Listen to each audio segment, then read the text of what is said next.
Hey everybody, welcome back to another episode of AWM Insights. Brandon and Justin here, and we've been taking a little path down here inspired by a good friend of ours, Brian Kane, who's a mental performance coach, but really outlining his step, the 4-step goal formula, and really taking that application and what does it mean to you from generating a game plan, generating success and achieving the goal of ultimately having that multi-generational, wealthy, flourishing family. And so we gave an overview.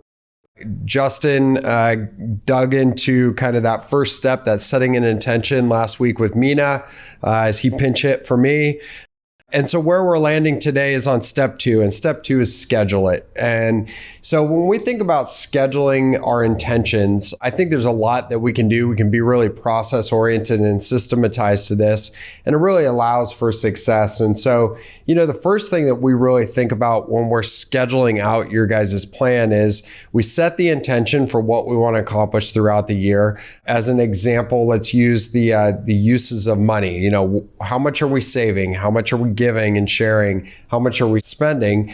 And we set those at the very beginning of the year, and then we execute. And so we schedule those in a way that every time that paycheck hits, we have a very defined game plan of what's happening, and our team internally is executing upon that. So we're making sure that we're, ideally donating those appreciated securities, those stocks to your donor advised fund if we have a charitable intent, and giving money really effectively that way by being scheduled and intentional. That helps us to get more benefit out of it. And then there's, it's simply your savings targets. We know that if we can automatically hit those every pay period, it's sort of taking care of that spend number as well. So it can be really systematic, scheduled out on a really routine basis there that leads to success. And then I know that bleeds over to the investment side. So we hit those savings numbers, we automate that, we get those in the accounts. Maybe Justin hit on how do we go about scheduling those types of things, but still keeping it pretty individualized?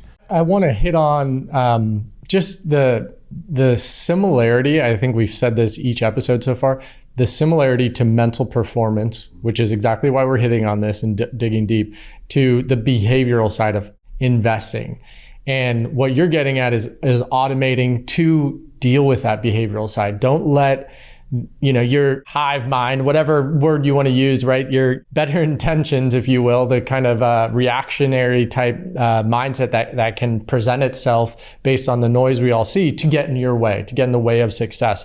It's no different if you're really trying to be at the highest level of mental performance when applied to investing. So, but to your point specifically, it is automating this on our side as well to make sure we're not missing things falling through the cracks. We're taking all of the cash flows, et cetera, and then allocating them to the highest and best use in line with a client or family's priorities. So what does that actually look like? You hit on the paycheck process and savings. Well, once that gets handed over to the investment team, the day after, essentially, the investment team is going through all portfolios and allocating them in line with their priorities in a very methodical, customized, tailor-made fashion.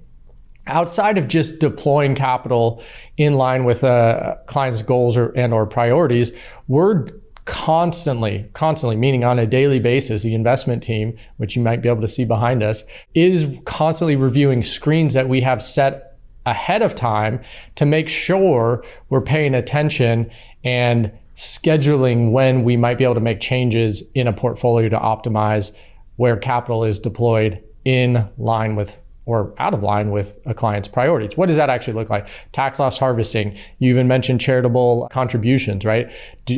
Markets have done really, really well. Do we have the ability to donate or transfer highly appreciated securities? Tax loss harvesting, I just mentioned.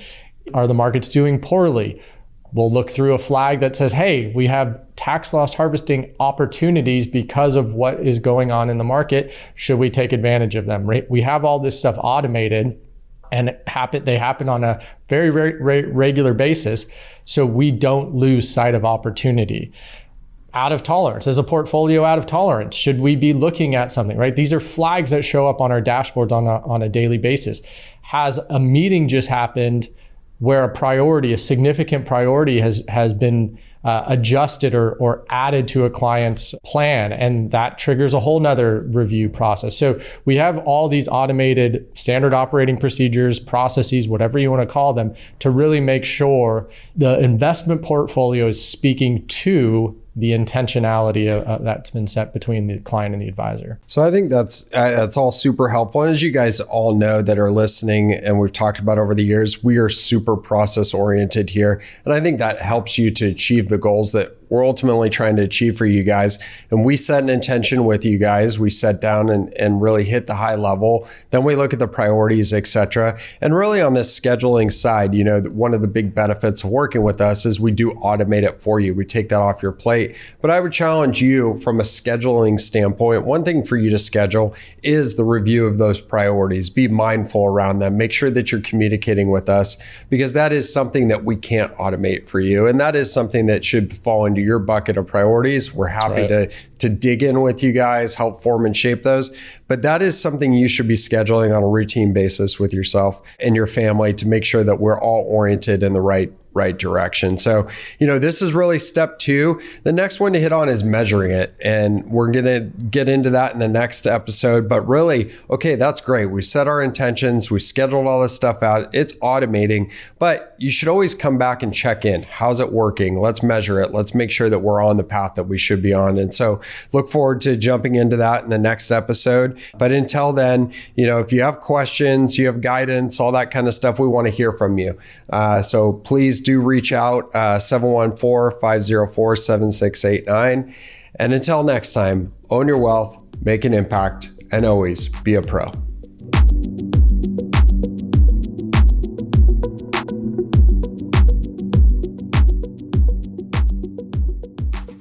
The information in this podcast is educational and general in nature and does not take into consideration the listener's personal circumstances. Therefore, it is not intended to be a substitute for specific, individualized financial, legal, or tax advice. To determine which strategies or investments may be suitable for you, consult the appropriate qualified professional prior to making a final decision.